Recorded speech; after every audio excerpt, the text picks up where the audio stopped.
forecast for January 15th, 2023, some theological advice, and magical theory. Actually, I wanted to get that all in the thumbnail, but there wasn't enough room, so that's the full title. Okay, so originally I said we're going to talk about magical theory today. However, on last week's video, I received a comment from Neil Old asking a question that I really thought appropriate to answer here. Okay, it's a fairly long comment. You can read it at the original video where it comes from. But the two major questions that are asked are, what does an esoteric practitioner do if their practice goes outside the boundaries of official Catholic teaching? The second question was, do you, talking to me personally, so do I find my practice going outside the boundaries of official teaching, or is that a hard limit for me? So I'm going to answer this very quickly. First, I've always said that we are Catholics first and occultists second. Therefore, if our practice goes outside the boundaries of teaching, then we change the practice and bring it back in. We change our practice and bring it back in. Full stop. Now, with that said, there are some qualifications, some nuances I'm going to get to in a minute, because that's something we all need to know. My practice, there are some things where it may appear that I'm flirting on the edges, because there are things that are just not discussed in modern Catholic parlance. So it may appear that I'm flirting on the edges, but generally speaking, it is a hard limit. So in order to get the idea of flirting with the edges or hard limitations or be coloring within the lines or whatever, I think it's important, because another thing that's mentioned in the comment is many people in their beginning stages, and this commenter is beginning. The commenter said that they're beginning. See, I don't know if the commenter is male or female, so I'm going to be a bit neutral on that. They don't know where limits are because they're just beginning. Fine, and many beginners get confused. That's also fine. And a lot of the reason beginners get confused is that they throw headlong into occultism, they throw headlong into magicals, but they don't do the first necessary step, which is learning your faith. I mentioned this, I think, last week. I know I've mentioned it for the past almost 25 years now. I've been doing this since 98. You have to know your faith first. You have to know your beliefs. And what's important here isn't so much Catechism 101, so much as knowing the difference between necessaria and adiaphora. Okay, necessaria, that's a word I just made up. It refers to those things that are necessary, those things in Catholic teaching that are non-negotiable. Adiaphora, that's actually a word borrowed from Lutheran theology, but it's a concept that applies in all religions. The things that are indifferent, the things that don't really matter one way or the other. All religions have a concept of adiaphora, even though some are more narrow than others. One example of this is your favorite flavor of ice cream. That is a morally neutral act, whether you choose strawberry, chocolate, vanilla, rocky road, cherry amaretto, which I happen to like, or different other kinds of ice cream. That's morally neutral. It's got nothing to do with your salvation, whether you go to heaven or hell. Whether you put pineapple on pizza is a morally neutral act. Now, I will judge you. I will judge you very harshly. And I will do so with full understanding that west of the Hudson River, pizza tends to have all kinds of weird ingredients and weird flavors that you actually need the sweetness and the acidity of the pineapple to help compensate for. But I will still judge you harshly for doing it. However, God's not going to judge you anywhere near as harshly. Whether you go to heaven or hell has nothing to do with putting pineapple on pizza. Okay, so with that said, necessaria and adiaphora. Keeping those two concepts in mind will actually help you navigate whether or not your practice is actually going outside the boundaries of official teaching, or whether you're inside or flirting at the edges. Something else mentioned in this comment was that beginners maybe get confused when they see gems in various other teachings. Right? He even went as far as mention Crowley. You know my feelings on Crowley. He is not somebody to emulate. Actually, I've met a lot of serious Thelemites who will tell you Crowley is not somebody to emulate. He's not somebody to emulate. He had a lot of wrong ideas. He was motivated. He was ideologically motivated, in my opinion, by his strict puritanical childhood and trying to compensate for it for the rest of his life. That's what indoctrination will do. It can screw you up for life if it is not dealt with appropriately at an earlier stage. But he did have some good ideas. He had a few good ideas amongst a sea of crap, because a stop clock is right twice a day. So knowing necessaria and adiaphora is how you were able to pick the good ideas and discard the rest. Case in point. By knowing this, we can look at an idea from outside. For example, the two I use from outside would be the LRP and the rousing of the citadels, which most people would know of as the middle pillar. And I talk in the blog post about the middle pillar. I actually went into detail about this. If I actually remember, I may link in the description after this is over. When you examine a practice that comes from outside, and even Vatican II gets this right. The Catholic Church denies nothing that is holy and true in these religions. You examine its essence, you examine its practice, you examine the theology behind it. You look at what parts can be reconciled with my beliefs, with my faith.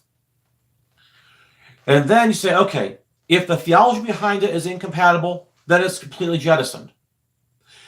If the practice itself is objectively good, it may be incorporated. Now, this gets into questions of, like, say, in the LRP, the question of the invocation of Uriel. We've already established that the sign of the cross is a Christian practice. The making of the circle, that's praying a cane. That's an ancient Celtic Christian practice. It probably predates Christianity. It probably does, because the circle is not unique to any one religion. Nobody has a monopoly on it. But it is compatible, and it is found in historical Christian practice. Even on the Mass, when the priest says, Orate fratres, ut mem ac vestrum sacrificium ac tabere fiat apud Deum patrum nostrum potentum. He's making a circle. He turns to face the people to the right, but unlike every other time when he turns back to the left to the altar. He makes a complete circle. And this is commented on in rubrical commentaries. So the making of a circle is a compatible practice. The invocation of the four archangels. Okay, this actually comes from a Jewish bedtime prayer. Some would say, oops, wait, Uriel is called on. Uriel's not allowed because the Second Council of Rome in 745 outlawed it. That's actually false. I did a long blog post tracking that down too. It's a passing mention that a local church practice in the church at Rome did not recognize Uriel, but only the three archangels mentioned in Scripture, Michael, Gabriel, Raphael. The actual prohibition on Uriel did not come from Rome, it came from Charlemagne, sometime around the year 816. In fact, we find Uriel mentioned in the early fathers, particularly St. Ambrose. We find Uriel mentioned in the books of the Bible that still made their way into the Clementine Vulgate so that they would not be lost from memory. Fourth book of Esdras, if I recall correctly. So, yes, Uriel is in the apocryphal section of the Bible. Uriel is mentioned in the early fathers. Uriel is actually mentioned as late as the late 16th century. I forget the exact source. I talk about it in the blog post. I'll try to remember linking that in the description too. My point in all this, because I've strayed pretty far, my point, simply put, is that you have to be able to examine, you have to be able to nitpick, you have to be able to know exactly where the lines are and where they aren't before you can make an intelligent, informed decision about whether or not a given practice or even a given belief is outside of the official boundaries of one's faith, or if it's in a gray area that the faith doesn't talk about. Another example to this is in the middle pillar, where you have the various centers of activity, as the Aurum Solis calls them. New Agers would refer to them as chakras. Actually, obviously that doesn't come from the New Age. However, the New Age movement has co-opted that in the West, so that's where most of us would likely have heard about them. Is there any official teaching on the subject? Well, actually, no. Of course, Catholicism denies the whole concept of energy, yet the whole concept of energy is reconcilable by the doctrine of perichoresis, that the Holy Ghost goes throughout all creation, and the presence of God is present in all creation, and the concursus divinus, whereby God empowers and assists in every act of our free will, even though we are responsible for those acts. You see how nitpicky I'm getting now? Some of you will think I'm grasping for straws because you haven't heard of it yet. The concursus divinus is a pretty obscure doctrine, but it's real. It is real. So what we have then is, and this is the part of the teaching you don't get from the New Age, is that the chakras are something that we create. They're not something that already exist in our bodies. In the blog post on the middle pillar, I talk about this. There's something that we create. We create these energy centers by our continual focus and concentration and meditation. We create them, we create their usefulness, we create their functionality. And so in the rousing of the citadels or the middle pillar, you are creating the centers of activity. And there is nothing in Catholic teaching saying you cannot create something in your own mind. And with energy being explained through perichoresis and the doctrine of grace, albeit I'm borrowing from the East on that one, and through the concursus divinus, we have our reconciliation. In fact, the concept is nothing new to the West. Bernard de Silvestris in his Cosmographia tells us a very similar thing in the 13th century. So with that in mind, we can formulate a template for how to know when our practice is going beyond the boundaries. When we're flirting on the boundaries, that's not really talked about, but neither approved nor condemned. The conception of the four elements is another example. In fact, the four elements, the four humors and all that were actually used in personality analysis as late as the 1930s, long after the scientific revolution. So that's also acceptable. It's definitely found in medieval practice. That was their scientific worldview. So with that in mind, we have our template, and it begins with knowing your faith intimately well. That's why I said last week to examine your beliefs, to know what you believe and why, because it will help you for this and for answering that question. Okay, I've rambled on about this for about 13 and a half minutes. Let's talk about the next subject, basic magical theory. Okay, basic magical theory, different people will have different ideas of theory, which is fine. It's fine. I'm only going to share what I have found works for me, the theory that I work with, because this entire series is about my practice, not about somebody else's. So with that in mind, I'm going to go into the section of Chapter 1 of The Magic of Catholicism, where I outline basic magical theory. It starts on page 27. Now, a companion to that, bearing on what we just talked about, is in Ritual Magic for Conservative Christians. And yes, I have hard copies of every one of my book, hard covers. You can find them over at Lulu if you're interested. And it starts on page 15, an ecumenical theology of Christian magic. Because the two, they go hand in hand. That's also why I consider these my two core books, because one kind of needs the other in order to function as a coherent unit. Okay, so the Ecumenical Theology for Christian Magic, that's also a blog post. I just put that up on the blog because I'd like everybody to have access to that. The magical theory section, it's in the free PDF section on my website. where I give the first 2 chapters of Magic of Catholicism. So everybody everywhere is able to access this at any time they desire. All right, so I should have bookmarked this. What I mentioned is that under ecumenical theology, there are 3 things that are necessary for magic to be possible, let alone work. Where did I say this? You see, this is my fault. I didn't really bookmark this before I started. For that, you have my apologies. Okay. The first conclusion is that God is all-powerful. The human person is free to enter in a loving relationship with an all-powerful God. That's the basic of my theology and my theory. That's the foundation. Because if you don't have an all-powerful God, and if you don't have human free will and the freedom to enter into a loving relationship with this powerful God, the very idea of Christian magic becomes fictitious, becomes impossible. It cannot exist and it cannot work. So that's the beginning. Everything else flows from that. In fact, that's pretty much all I'm going to do with ritual magic for conservative Christians. Okay, the foundations of energy and grace and the triune God and soteriology and pneumatology and theological anthropology, it's treated somewhat superficially in that section, but just enough to give you what you need to function and go further in your practice.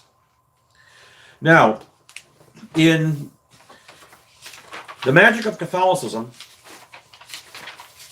I paused for a moment because in my mind, I still call this book Occult Catholicism. That was the original title. This is actually the 3rd edition. So, go to page 27. Under magical theory, I mentioned was like 5 different laws. Now, I did not discover these. I did not invent these. There are actually others that I would add that I'm going to talk about in the creative visualization class on January 24th. But the 5 laws I discuss here, I've heard them come from sources like the Kybalion, which I've not read. I've heard people say it's total BS. I've heard people say it's a good distillation of other knowledge. I don't know.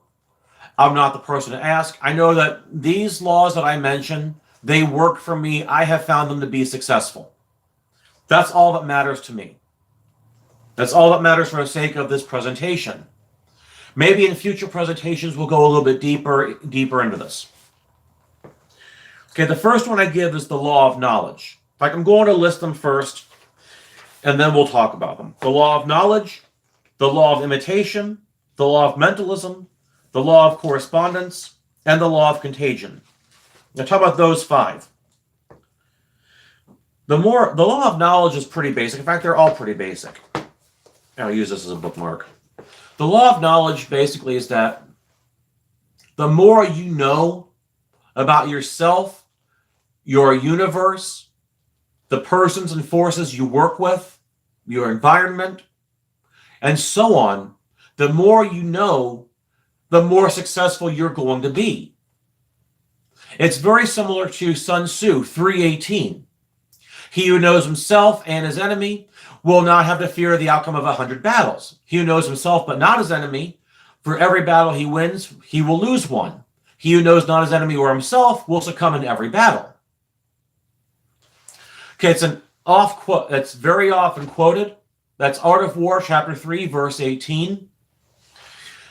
And it applies here, the gathering of knowledge, the having of knowledge. It applies not just in magic. It applies in the physical sciences. It applies in the trades. It applies in the professions. It applies in every part of our lives. And this is why I found it odd that I received an email once saying that, calling me out where I said a Catholic needs to know themselves, their faith, and the world. I'm like, what source do you have for this? The only sources I recognize are the Bible, the CCC, the Catechism of the Novus Ordo Church, and so on. I'm saying, like, it's self-evident. It's natural revelation. Catholicism accepts natural revelation. At no point does Catholicism say you are not allowed to know yourself or your world or your faith. So I admit, I received this. I saw this after it had been sitting in my inbox for months, because I only just got in my inbox maybe a month ago. So I didn't respond, but I don't know how to respond to something like that, because to me it is so self-evident. To many of you it may be self-evident. If you are in the trades, like say if you're a cement mixer and you don't pour it or you don't trowel it right, bad things can happen. It's just the more you know, the more you can do. That's all the law of knowledge says. To know the name of something is to have power over it. Fits under the law of knowledge. It's really that simple. So yes, to know yourself, to know your faith, and to know your world, it is a self-evident principle of just being alive. And as to where the church says you're supposed to know your faith, that's why we have catechism classes. Okay, so from the law of knowledge, we're going to move to if I could turn one page at a time, we're going to move to the law of imitation. Okay, it states, the more we act like a person, like a given person, animal, or spirit, the more we'll become like that person, animal, or spirit. Even though we'll be different in root essence, we'll still become more and more alike in similarities. Now, the example I give is in Catholicism, where we are told to imitate our Lord, our Lady, and the saints, that we may become more saint-like and more holy, more Christ-like. We're taught to imitate them. That's the law of imitation in action. Another example of the law of imitation, just in secular terms, dress for the job you want, not the job you have. What you're doing is, you're already taking on the traits of what it is that you want to do, of what you want to be. You're taking on the traits, and it's not just dressing. You're learning how to do that job. You're learning how to do these things, learning how to present yourself, how to pitch yourself for that job. So the law of imitation is exactly that. In magic, the law of imitation is, I am already, insofar as possible, because it's not always possible, I am already living like I have obtained my outcome. I am, insofar as I can. Insofar as my budget might allow, insofar as my love life might allow, insofar as my health might allow, insofar as my vulnerabilities might allow, insofar as my knowledge might allow. Actually, a really good segue, both here and from the law of knowledge, is Napoleon Hill. He gives, I think it was like 37 different qualifications that can keep people from attaining their goals. And it can be any type of a goal. The only one that is a permanent stop on the road is low intelligence.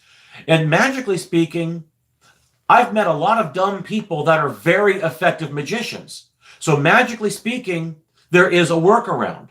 Each of those blocks has a workaround.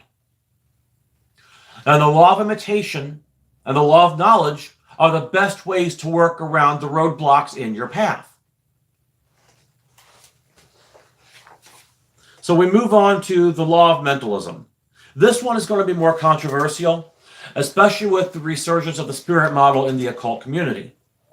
Be even more controversial because Christianity is entirely dependent on the spirit model, far more than the occult is. The concursus divinus, I mentioned that earlier.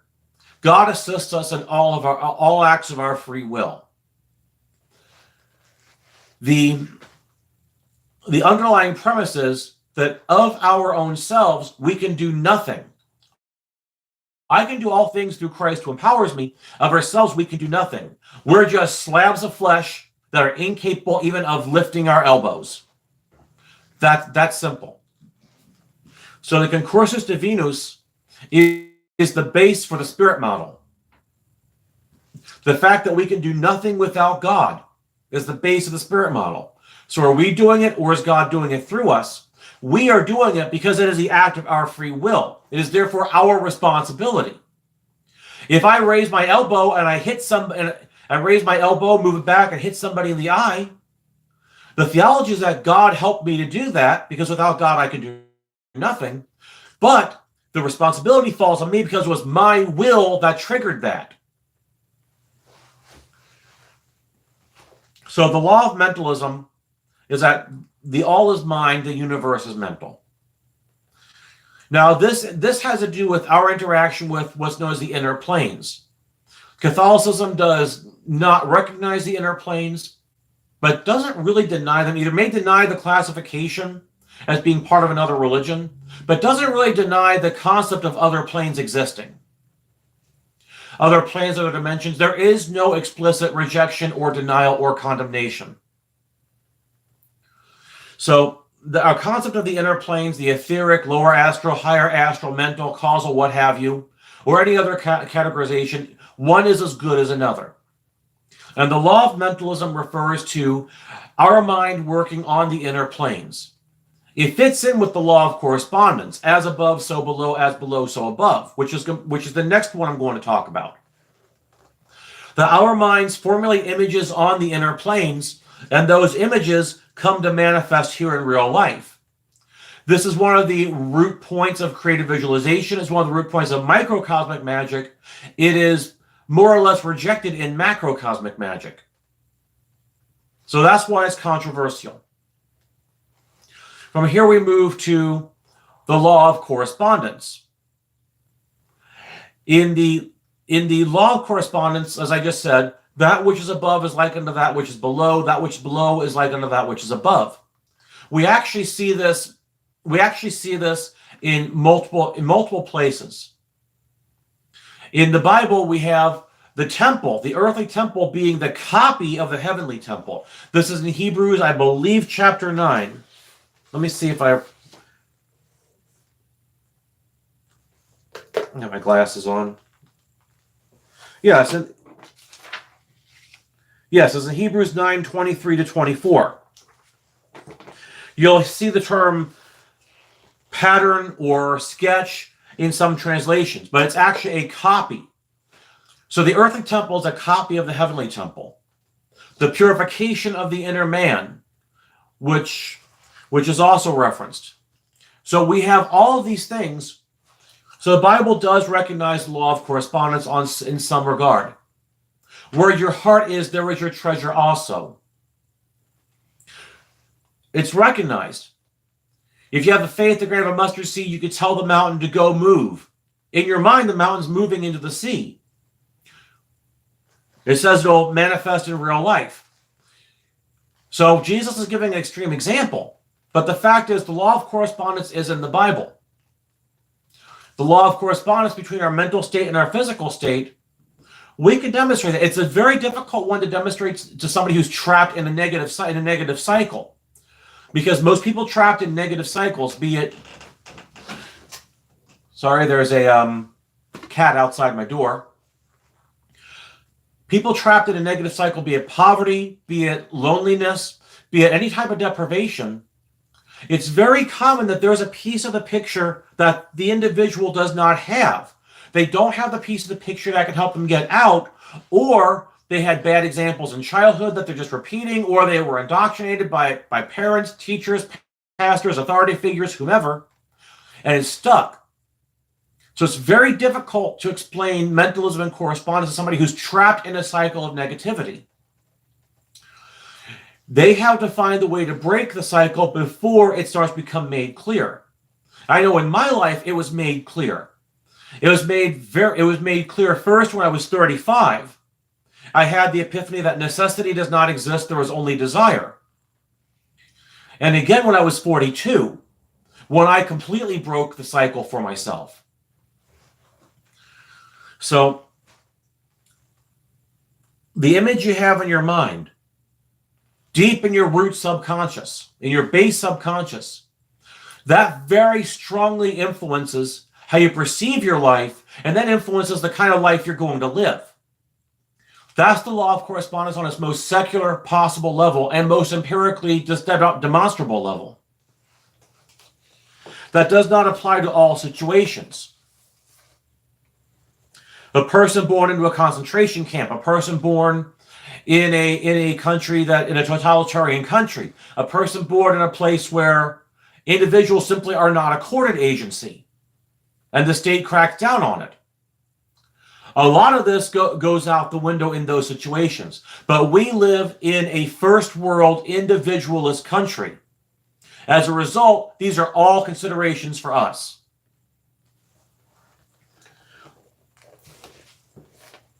So beyond the law of correspondence, there is the law of contagion. The law of contagion, it's demonstrated by sprinkling holy water on an object in order to bless it. It says that the charge that is in an object will transfer to an object that something else that it touches. In science, this is known as the law of osmosis. I don't know if it's a law or a principle, so please forgive me if I'm saying that wrong. In science, though, it's osmosis. This is why during the Mass, after the consecration, when the priest touches the consecrated hosts, he keeps his thumb and forefinger together. He only touches the host with these two, with thumb and forefinger, and touches nothing else until after communion, when he washes his thumb and forefinger at the ablutions. You don't even touch your own vestments, like when you strike your breast, nobis quoque peccatoribus, domine non sum dignus, agnus Dei. What happens here is your thumb and forefinger don't touch your chasuble, your outer vestment, because your thumb and forefinger are touching something very holy. They're touching something very holy. And you do not want to transfer that to anything else. Because if you transfer that, and if something happens to that object, you're profaning the holiness that touched that object. That's why even after the hands are washed, you don't throw out the water and wine that were used. You drink it, you consume it. The law of contagion even applies in communion. It applies in communion where you're taking that holiness into your body. As your body breaks down the physical matter, breaks down the physical matter of the host, that flour and that water that make the host. The energy, that holiness, that power, that's being transferred to the rest of your being. The theologians say that time lasts for 15 minutes. And I would say that's the peak time. This is just me speculating. I would say the 15 minutes is the peak time that's lasting inside of your body. But it kind of like carbon-14 dating, it gradually degrades. The bad word, but it gradually dissipates, it gradually leaves. I don't know what the proper word is for this, but it gradually decreases throughout the week, or for however long it takes. I've never measured out the longest point. So we actually have law of contagion demonstrable within the Catholic religion. Or as I mentioned, sprinkling holy water on an object is considered to bless the object. You're transferring the charge from the water onto the object itself. Law of contagion. In macrocosmic magic, there are rituals where the consecration of a talisman involves invoking a spirit or evoking a spirit and having the spirit touch the materium from which the talisman is made. Again, law of contagion. The spirit is transferring some of its principles or some of its energy onto that talisman. So these 5 rules, they all work together. And I have found these 5 to be true and real and demonstrable in the physical world. So the 5 laws I just mentioned of magical theory, that's my basic core. Now we can add other things to that, like the sphere of availability, which also works under knowledge and imitation. We can add things under law of desire, which fits under mentalism. We could add things. We could even fit a concrete, workable form of the law of attraction into this, because law of attraction, as we see it talked about now in modern literature, it's kind of bad. It's kind of bad. It's kind of terrible. It's happy, clappy, raise your vibration stuff, but it really comes short of the mark. And the people who I've seen on YouTube that talk about You don't have to have action or to manifest whatever it is they're manifesting. Well, they've already got it in their sphere of availability. Now, I'm going to talk about this in the creative visualization class. I will be talking about this too in a lot more detail. I'll be covering more bases there. But my point is, these 5 laws of magic that I've outlined, they've been the backbone of my practice, and they work, and they have demonstrably and reproducibly worked in my practice, which has been since May of 1990. So almost 33 years, this has worked for me. I'd say that's a really awesome track record. And when it hasn't worked, it's because there was a variable I was not accounting for. Again, law of knowledge. There was something I was not accounting for. I accounted for it, I fixed it, I got better results next time, and I moved on. So I'm going to end things here. I think we've covered more enough ground. I think I've rambled off subject enough times. And I think we've got our bases covered. So therefore, may the peace of God, which passeth all understanding, keep our hearts and minds in Christ Jesus. Amen.